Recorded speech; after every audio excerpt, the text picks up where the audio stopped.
δεν αντέχω άλλο να με κοιτούν και να μην με βλέπουν. Μας γράψεις. Δεν είχα σκοπό σήμερα να κάνω κάποιο βίντεο.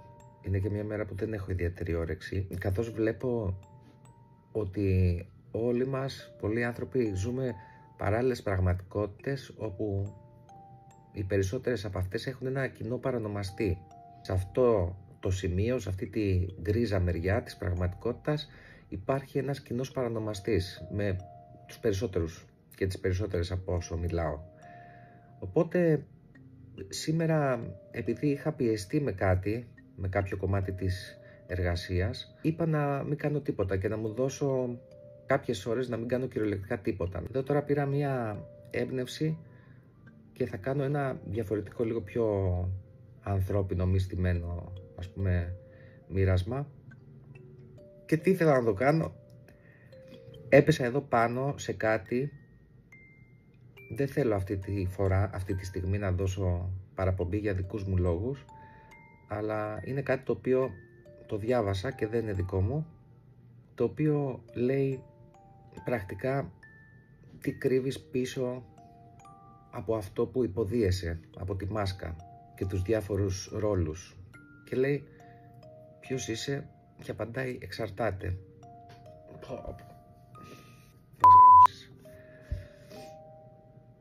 Λέει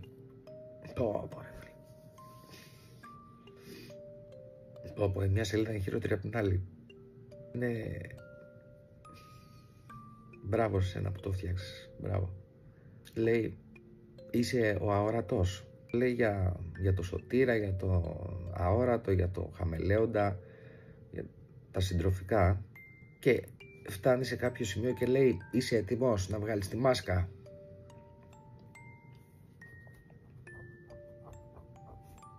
Όχι πάντα, αλλά σήμερα ναι.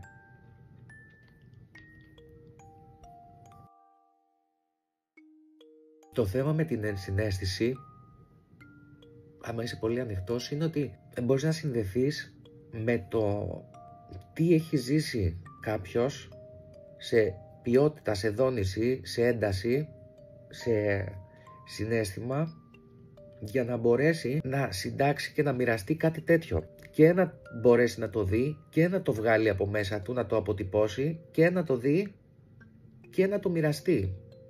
Η πορεία είναι τεράστια και για να φτάσει κάποιος σε αυτό το σημείο, το καύσιμο που τον πυροδοτεί είναι ο πόνος, ένα από τα μεγάλα καύσιμα που έχει δεχθεί εδώ πέρα. Ναι, το θέμα με την ενσυναίσθηση είναι ότι άμα την έχεις πολύ υψηλή, όταν διαβάζεις ας πούμε κάτι τέτοιο, όχι απλά ταυτίζεσαι, πας κατευθείαν και νιώθεις αυτό που έχει νιώσει αυτός εδώ ο άνθρωπος, άσχετα αν δεν ξέρεις τι του έχει συμβεί ακριβώς. Δεν έχει σημασία, σημασία έχει η ουσία, η ποιότητα. Είναι αυτή η ιδιότητα που είχε και ο Έρικα από το κοράκι.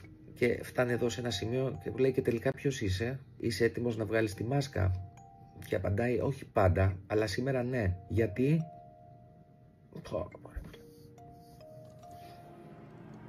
Δεν αντέχω άλλο να με κοιτούν και να μην με βλέπουν. Τι είπε τώρα εδώ? Σήμερα ναι, είμαι έτοιμος, είμαι έτοιμη να βγάλω τη μάσκα, για σήμερα τουλάχιστον, γιατί δεν αντέχω άλλο να με κοιτούν και να μην με βλέπουν. Μέσα σε κάθε μάσκα. Ένα παιδί που το μόνο που ήθελε ήταν μόνο μια αγκαλιά. Κοντζά μαντράχαλοι όλοι και όλες, και έχουμε τόσα άλυτα θέματα ή τέλος πάντων κουβαλάμε διάφορα τραύματα, τα οποία μας συνοδεύουν και μας συντροφεύουν σε κάθε πλευρά, σε κάθε έκφανση της ζωής. Οπότε ένας από τους λόγους που κάνω και εγώ ό,τι κάνω είναι γιατί ακριβώς όπως και σε μένα, όπως και σε σένα, όπως και εδώ, γενικά τα ντεσιμπέλ του πόνου είναι πάρα πολύ ψηλά σε αυτόν τον κόσμο και το μόνο που θέλουμε όλοι και όλες είναι να βγάλουμε την αλήθεια μας, να εκφράσουμε τον εαυτό μας προς τα έξω και να μας αποδεχθούν. Τα είδωλα βέβαια δεν θα μας αποδεχθούν αν δεν αποδεχθούμε εμείς και δεν αγαπήσουμε πρώτα τον εαυτό μας. Δεν φροντίσουμε το εσωτερικό μας παιδί, δεν φροντίσουμε το είναι μας και δεν έρθουμε σε επαφή με αυτό.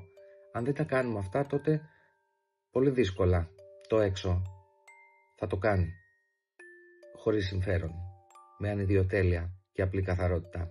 Τα περισσότερα δεν ξέρω πώς να φανερωθώ. Μόλις πάω να μιλήσω, παγώνω. Και αν δεν φανερωθείς ποτέ, θα χαθώ. Οπότε, όπως και εγώ είδα αυτό και έχω δει διάφορα άλλα αντίστοιχα και παίρνω κίνητρο ή χαίρομαι με κάτι μου δίνει έμπνευση, κάτι μου δίνει ελπίδα, κάτι μου διευρύνει τους ορίζοντες. Αυτός είναι και ο λόγος, πέρα από τη διαφήμιση για να γίνονται σεμινάρια και συνεδρίες κλπ, που κάνω και εγώ κάτι τέτοιο. Και ευχαριστώ πάρα πολύ, πάρα πολλούς και πολλές από εσάς, από τα σχόλια και τα μηνύματα αυτά τα χρόνια. Δίδετε αυτή την ανατροφοδότηση, ότι ξέρεις κάτι, είδα αυτό και πήρα ελπίδα, είδα αυτό και πήρα χαρά, είδα αυτό και μου ανέβηκε η πίστη, είδα αυτό και κάτι κατάλαβα. Γιατί, όπως είχε πει ο Πανούς, ποιος το είχε πει, το χειροκρότημα είναι τροφή για τον καλλιτέχνη, κάτι τέτοιο. Δεν είναι ότι ζεις για το χειροκρότημα, ζεις για αυτό το οποίο έχει ανάγκη να βγει και να εκφραστεί και να θεραπευτεί από μέσα σου προς τα έξω. Αλλά όταν επιστρέφει και μια αντίστοιχη ωραία ενέργεια, τότε αυτό είναι ένα πολύ ωραίο κερασάκι στην τούρτα της ζωής σου. Και τελικά ποιος είσαι? Είμαι αυτός που κουράστηκε να προσποιείται, που κουράστηκε να αποδεικνύει, να διορθώνει, να κρατιέται όρθιος για να μην τον εγκαταλείψουν. Είσαι έτοιμος να βγάλεις τη μάσκα? Όχι πάντα, αλλά σήμερα ναι. Γιατί δεν αντέχω άλλο να με κοιτούν και να μην με βλέπουν. Δεν θα σε ρωτήσω εσένα αν σε βλέπουν, αλλά θα σε ρωτήσω εσύ σε κοιτάς? Και αν σε κοιτάς, σε βλέπεις?